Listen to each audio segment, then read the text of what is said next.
It is our great privilege and my great honor to welcome our guest Darshanit and guest speaker this Shabbat, Ofir Dayan. Ofir Dayan, interestingly, has as the first part of her bio her heritage, and that is that she is the daughter of Israel's current Consul General in New York, Dayan. But what to me is so fascinating is that in the short time in which you've been here, you have made your own mark for yourself in New York, Ofir, that has taken your dad in many ways and put him in the shadows. Not that that's where he belongs, but I know your dad well, and I know how incredibly proud he is to see you continue to rise and use your voice as a leader for Israel. Ofir is currently an undergraduate student at Columbia University. She's the Vice President of Students Supporting Israel at Columbia University, which is the main focus of what brings her to be with us for this Shabbat. She grew up in Ma'aleh Shomron, which is a small community in the Shomron, the Samaria area of Israel. Ofir served as an officer in field positions in the Israeli Defense Forces as a Doveret Tzahal, a spokesperson for the IDF, and she did that for 3.5 years, which is longer than her required service, and it included her work in Operation Protective Edge before she came to the United States to study at Columbia. What's interesting to me is that the work that Ofir has pursued and being a Doveret Tzahal, a spokesperson for Israel, clearly has not stopped whatsoever. She might wear a different uniform in doing so, but she continues to do so each and every day. And it is really our great honor to have Ofir with us this Shabbat to talk a little bit about what she's seeing on campus. So without further ado, it is our great honor to welcome Ofir Dayan.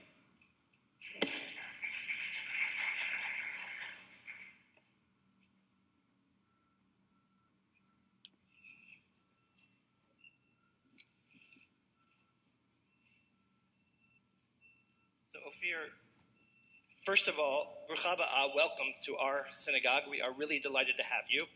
And our synagogue is a blend of the new and the old. There's tradition, and then there's modernity, which represents all of Judaism to me.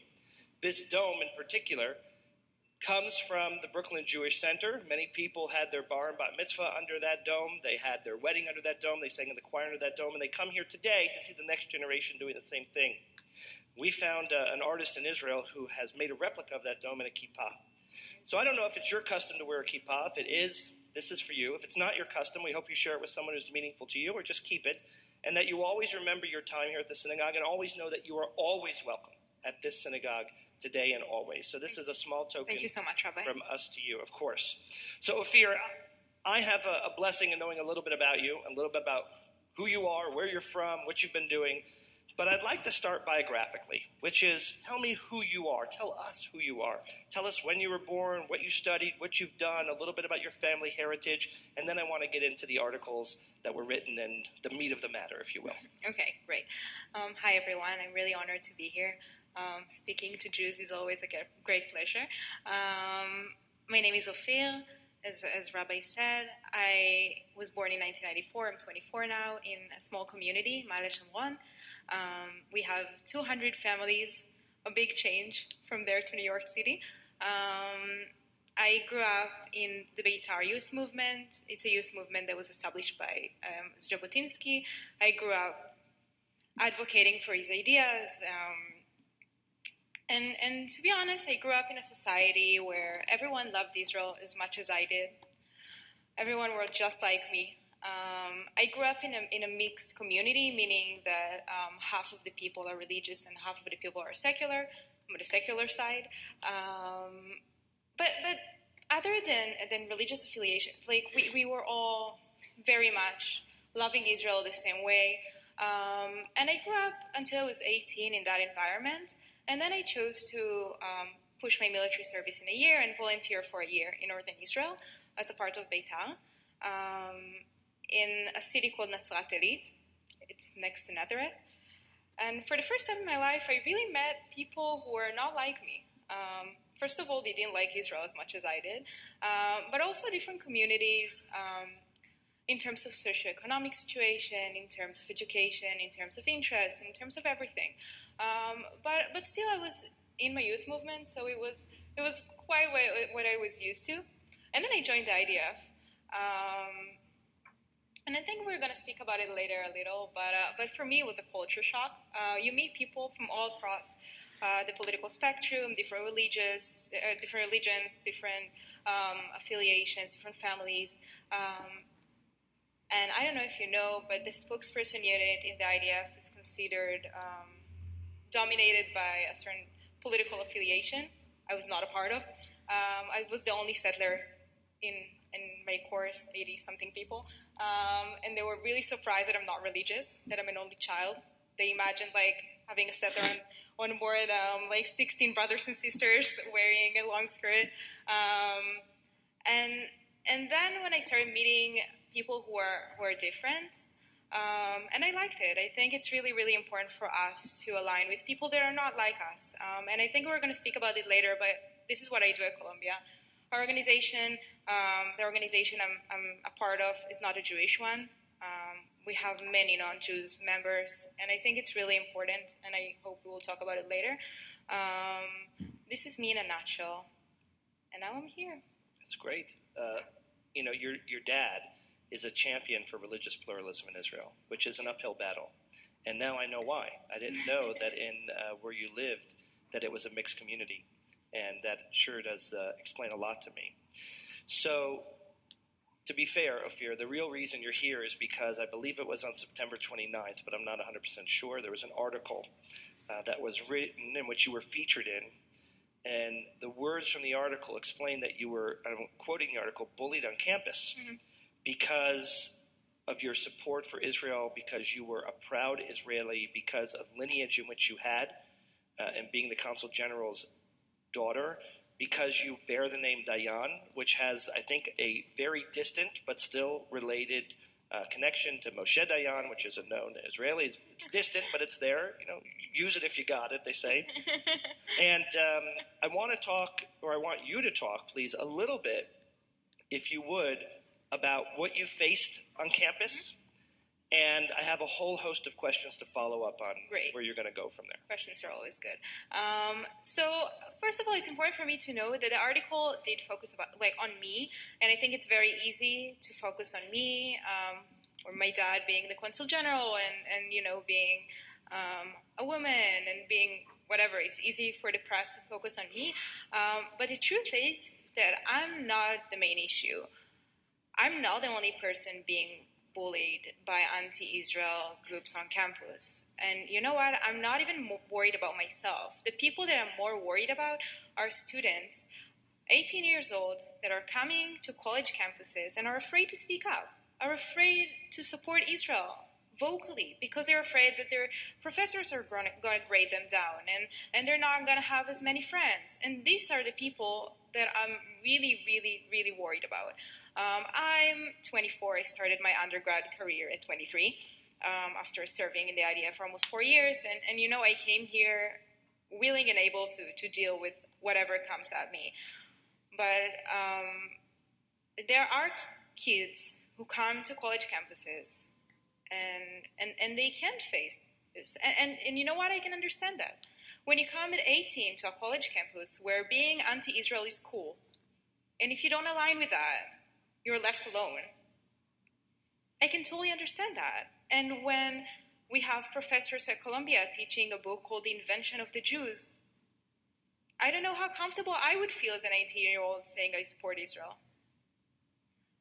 So yeah, the article was about me, and I think it was important that I would do that because it did give it more attention. But I think the persons we should really be supporting and caring for in this time are students who are more afraid to speak up. But yeah, the situation is very, very complicated on campus. I would say that what we face now are extreme groups, like Students for Justice in Palestine, who really would do anything to shut the pro-Israel voices on campus. I can share that specifically at Columbia, they tear down our flyers, they interrupt our events.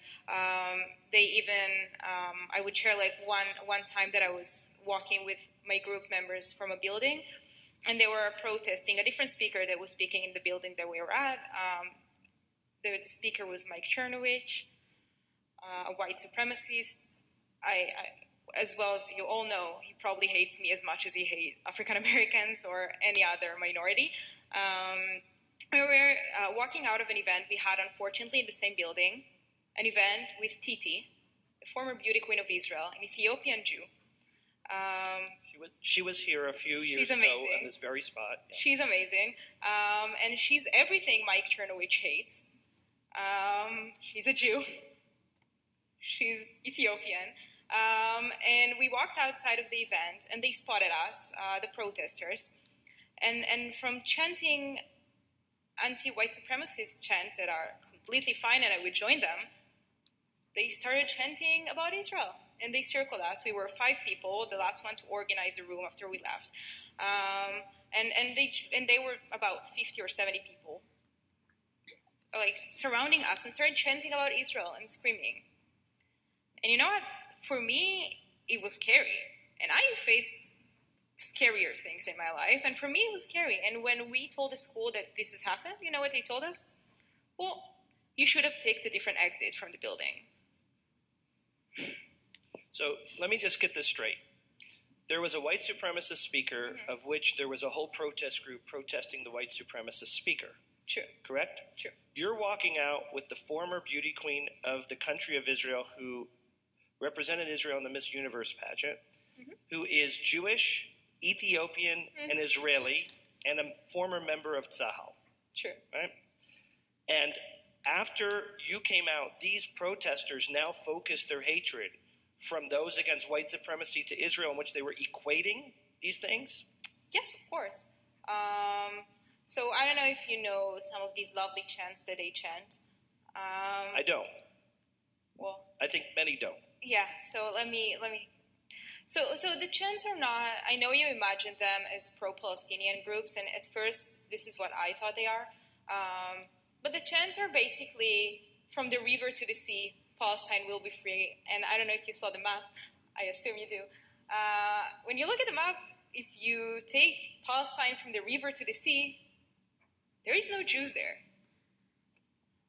So these are the chant they chant.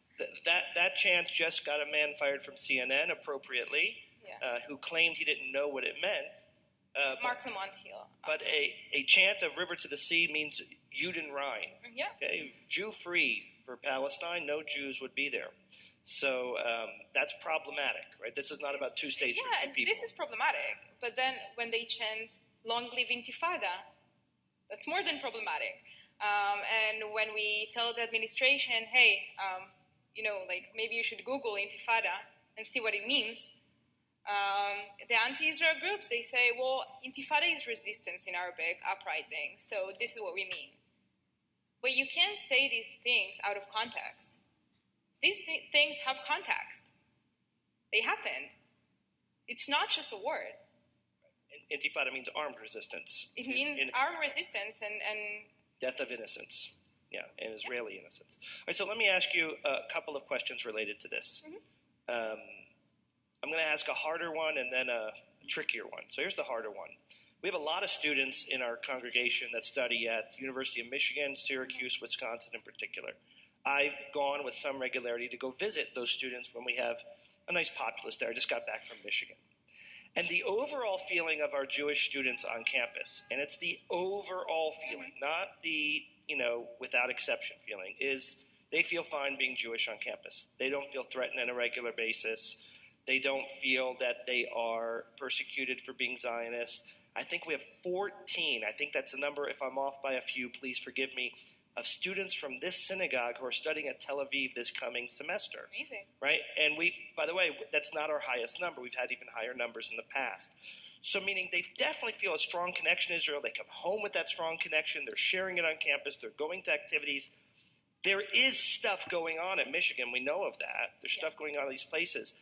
Is what you're experiencing the overarching feeling, or is this happening here and there? Okay, so first of all, I'm not trying to say that everything is gloomy and we should all just close everything and go home because we lost. I'm really glad to hear that most of your students here feel safe. It's amazing. Students Supporting Israel, the movement I'm a part of, have 40-something chapters across North America, and most of the students in these chapters don't go through what I go through. They do cherry tomatoes events and high-tech, like, whatever.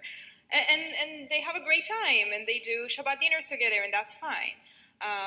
But I do feel that in certain universities, the situation is very, very different. At Texas A&M, our chapter last semester passed a pro-Israel resolution in the student governing board. And it's amazing.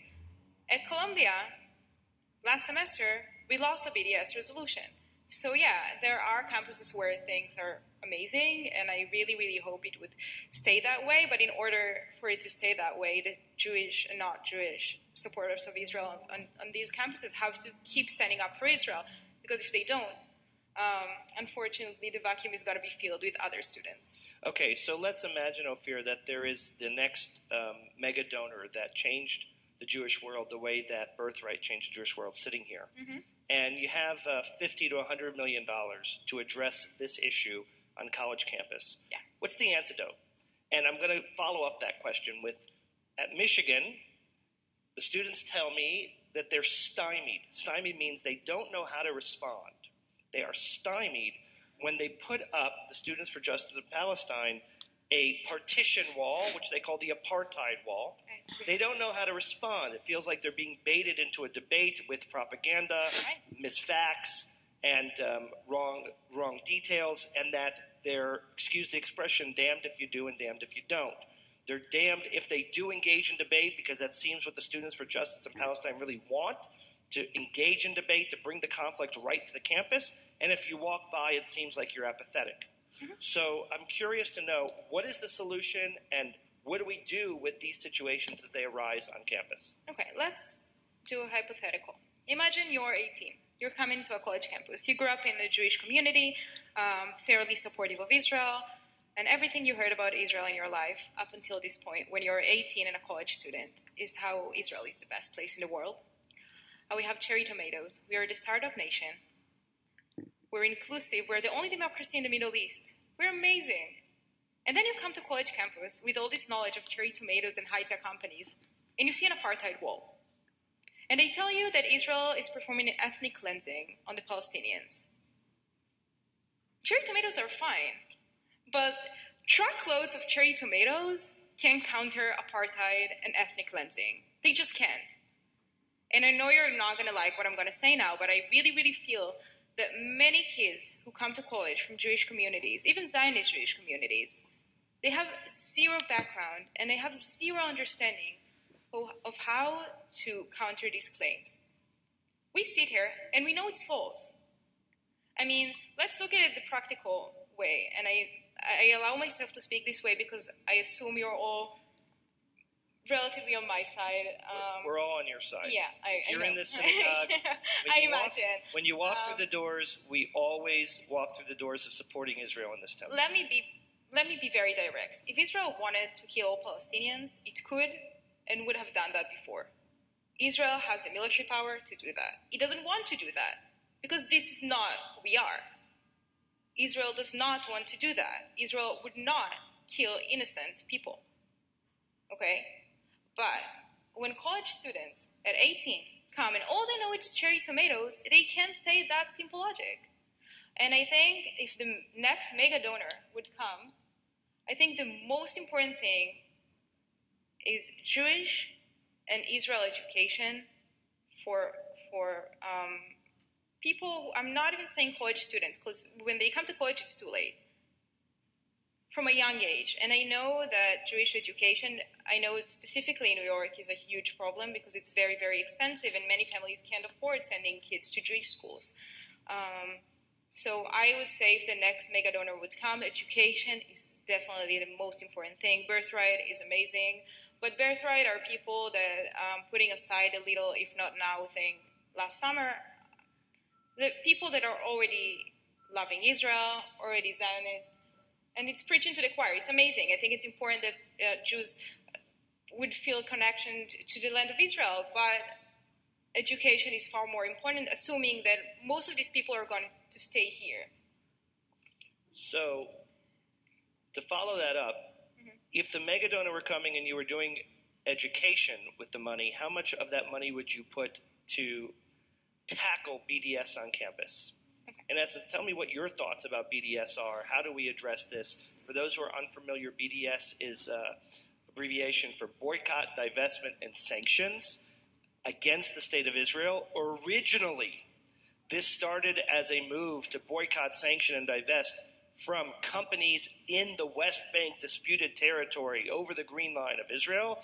It quickly morphed into boycott, divesting, and sanctioning anything from the State of Israel, and changed from its leverage of allowing for the West Bank to be a Palestinian land for it to now becoming something for all of Israel.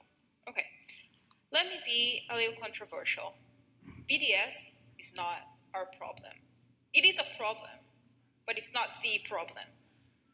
If you imagine a tree of anti-Semitism, this tree has several branches. BDS is one of the branches. And you know what? It's not even the big one.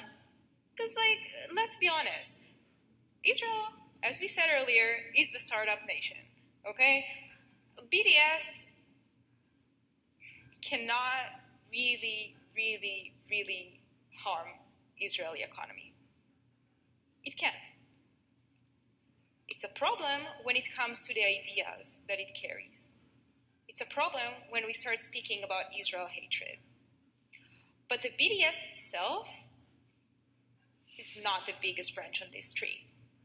And I think that we, especially in Israel, we became so addicted to this term BDS. We like English letters. I don't know if you know that. We really like American culture. So we took that term BDS, and this is everything we do. We are obsessed with BDS. But we, by being so obsessive with it, give it so much power. The BDS is a balloon we just have to pop. That's it. It's not the issue. The issue are the people leading this movement. And yet, not once they told us that they have a problem with Jews because of their race. And then they said it's because of their religion. And now it's because of their country. It's going to be something different every time, and a BDS is just a new cover for what it was always just old anti-Semitism. And I really think that instead of wasting our time and resources on countering BDS, I'm not saying it's not important. If a BDS resolution comes to Colombia again, I will fight it. But even when it passed last semester in Barnard, the Board of Trustees and the President of Barnard issued a statement a day later saying, we denounce that, we do not support BDS, this is not going to happen. New York state law says you cannot boycott the State of Israel, and it's immoral, and it diverts the real conversation from happening. I'm not saying we should not be alert and think about it and act to prevent it, but the balance of how much resources we dedicate to this minor issue has to change. As I said, at Columbia, we have professors who teach books like The Invention of the Jews, speaking about how the Jews are an invented people. I have a professor, and I don't do that regularly, but I'm going to shame him publicly, named Hamid Abashi, who posted on his Facebook page last summer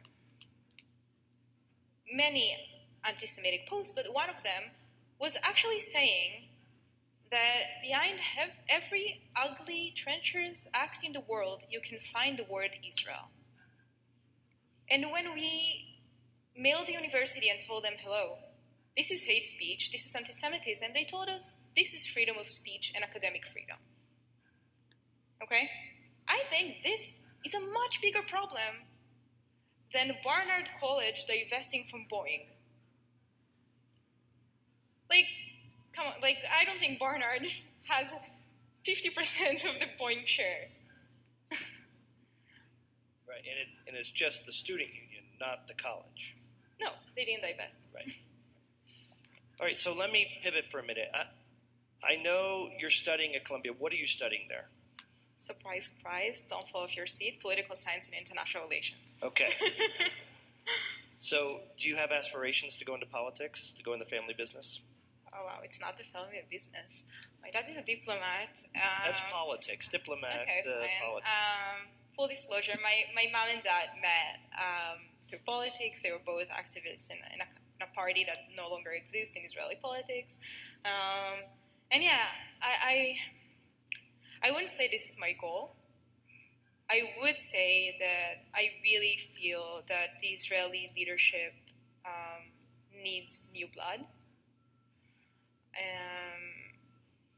Not going from this amazing synagogue to the prime minister office, but hopefully I have either, unless you want to all make Kalyan vote for me, I'm fine with that. Yeah. Kidding. I really hope that I would have the opportunity to keep fighting and influencing the future of the Jewish people. I don't know if it would be through politics or through anything else. Being here, I don't know, would be focusing on Israeli diaspora relations or any way that I could influence the Jewish people. I think the best leaders are those who are reluctant to take the position but are passionate to make the fight, so I think you'd be great at that. Thank you. So let me close with this. As someone who's learning about politics and political science, someone who's very familiar with communications in general, and aspires to always be making the fight that probably will never end as long as the country survives, which I hope will be forever, for the state of Israel. Israel had a very tough week this week, and it was very close to home for you, for where your actual home is.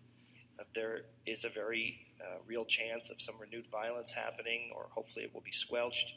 There was a targeted attack on a pregnant woman in which the fetus was born early but did not survive, and the mother is still fighting for her life. There have been other attacks that happened at bus stops in the West Bank. And I just wanted to hear, A, some of your thoughts on the matter, and B, some of your chizuk, some of your strengthening for all of us on this matter. Okay, so first of all, I'm lost for words. 3 days old baby is not something you know how to react to. And I think it's important to say his name here, Amiad Ishran. They gave him a name before his funeral. To be honest, I really don't know what to say. I don't think there's anything you can say about a 3 days old baby. I really don't. But to the chizuk part, I think it ties a lot also to what we spoke about college campuses. Yes, there is evil in the world. There are bad people here in Israel, everywhere. Even some Jews. It's fine. We're not all good people. And while we encounter such horrific acts of terror and hatred, we do have so many great young people, Jews and non-Jews, who care about Judaism, who care about Israel, who would do everything to change that situation. And we've seen the 2 brave soldiers that were murdered this week from Netzach Yehuda, 2 Haredi soldiers. And when I look at 2 Haredi soldiers who were murdered for the state of Israel, amidst all the criticism of the Haredis, of the ultra-Orthodox for not joining the army, I'm hopeful. And I see how we come together as a people once again, and we stand together against hatred. And it's really moving. And I want to share with you that, for me, coming here, as I told you, I met people I've never met before, and 2 out of 7 of my board members are not Jews. One is from an Iranian family, and the other is from a country that does not recognize Israel. For his safety, I'm not going to say here. But they've both been to Israel. And they support Israel louder and clearer than many of the people I know. And I know it's an unpopular view. And we always say we should count on ourselves to protect ourselves and to carry on the love for Israel and Judaism. But if we look to our sides, there are non-Jews who are great companions and are willing, able, to support us. And I think we should, first of all, be happy that we have ourselves, but also that we have great partners across the globe that support us and are with us during this horrible time. And horrible times would come again. It's not going to end with this horrible murder. But we have each other, and we have great supporters and great young Jewish leadership that would keep caring for Israel and Judaism, and I think this is the most important thing. Ofir, I have a pretty good read on these things, and I believe that we're going to continue to read amazing things about you, about your leadership, and I would not be surprised if in any time of year we see you on a ballot, whether it's in 2 years or in 20 years, and we can all say we remember her visiting us at our synagogue. Israel, that's right. But we remember her visiting us at our synagogue. We remember how she was so clear in her vision, articulate in her words, and passionate in her pursuit of ensuring that Israel is indeed a safe homeland for all the Jewish people. You are an inspiration for us. Thank you so much. And we're going to continue to follow in your lead. May you continue to go from strength to strength. Ofir has agreed that after Tefillah, when we go to Kiddush, she's going to join us in Kiddush so that some of you can ask questions and get to know her a little more. If any of you want to be in touch with her, be supportive of the organization that she's heading, you can let me know as well. The synagogue is going to be supportive of it. And we are just really proud and honored to have you in our synagogue and have you leading the charge for us. Shabbat Shalom. Shabbat Shalom, and thank you for having me. Thank you.